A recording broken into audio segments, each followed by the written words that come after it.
Hello everyone, welcome to the channel. My name is Dimitrios. And Spiro Versal.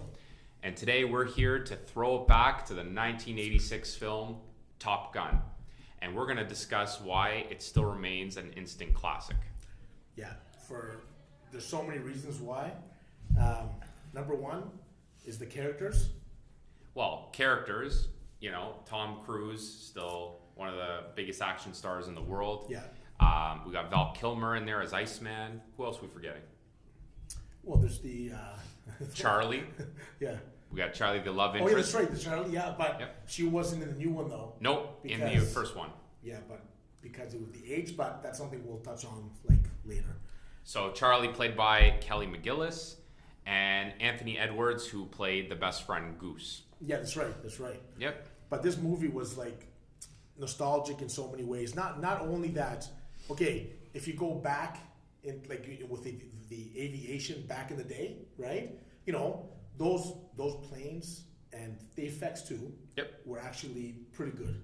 Yep. For that era, right?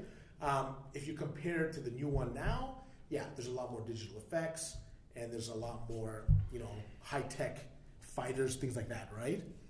But 100% definitely when they had.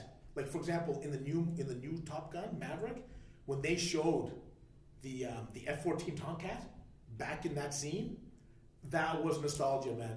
Tony Scott, who was the director of the film, did such a great job overall in balancing the film's humor, drama, and action.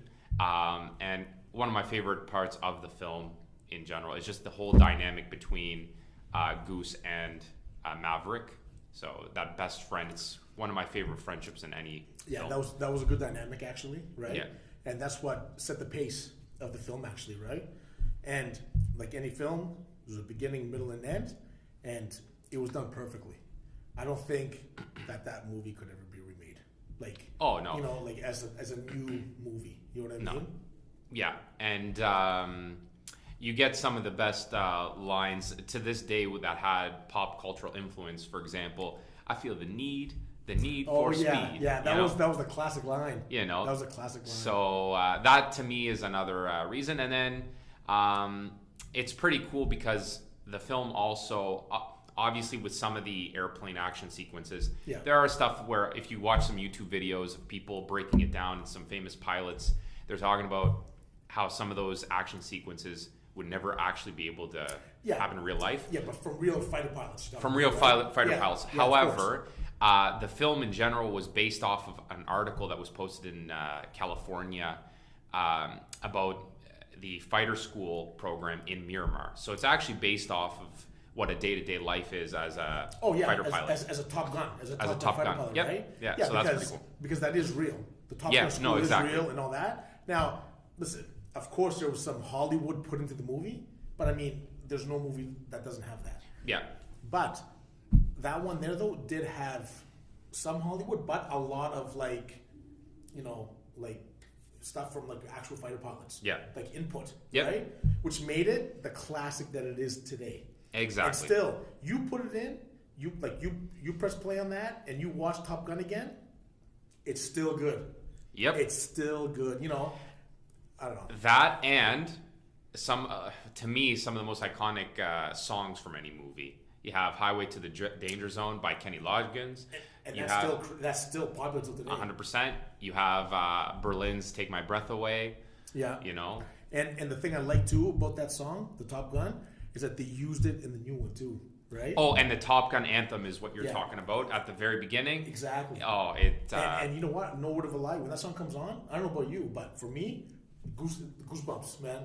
It gives me goosebumps. Me too. It's I love it. Yeah.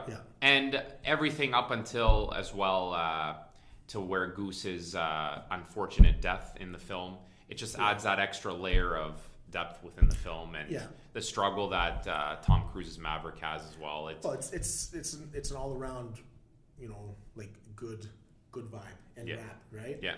It has action. It has drama.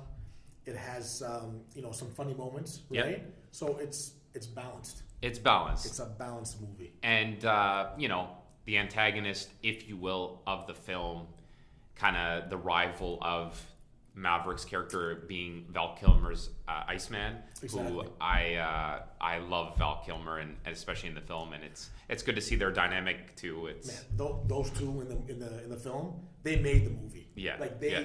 like those two were meant for that movie. Yeah, right. yeah. So when they brought on the actors, right, for that, it was perfect casting. Oh yeah, casting It all around was great. Perfect casting. Yeah, But yeah, I mean, but just not to drag it on, right? Yeah. If you haven't seen Top Gun, or if you have seen Top Gun, go watch it again. Oh yeah, to me it's one of the greatest, if not greatest, movie I've ever seen. At one point we will continue doing top 10 lists and other Yeah, videos, for sure, because for me it's definitely up there. Overall, a nostalgic classic that you must Yeah. watch if you have never seen it. And just like Spiro Versal said, it's such a classic that they did the sequel that came out a few years ago, and that made over $1 billion. So because there's people loved it. yeah. Right? And from what we're hearing now already, Tom Cruise is developing a new script for a third Yeah, film. for a third film. Yeah. So, I mean, people are going to definitely go and watch it. Yeah. But like I said, if you haven't watched it, or you have, go Go watch see it it. again. You're going to love it. Thank you so much for being here with me today, Spiro Versal. And Dimitrios, thank you so much. And we'll Like see you and next subscribe. time. Like and subscribe. We'll see you next time.